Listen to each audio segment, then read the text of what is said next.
Hello everyone, in this video I'm going to show you how to see who viewed your Instagram highlights. Actually, it's very easy and quick, but you need to watch this video until the end so you won't skip any important steps.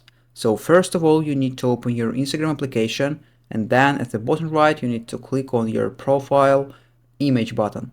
So after that you will see your profile, and all you need to do is to click on your highlight. So I will click on this one, highlight, and then as you can see there are an activity button at the bottom left corner. All you need to do is to click on that one button.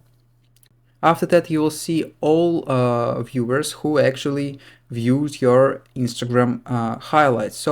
But the key here is that you can see people who viewed your Instagram highlight only as long as as this highlight is active on your Instagram story. So actually, after that, you won't be able to see who viewed your Instagram highlight.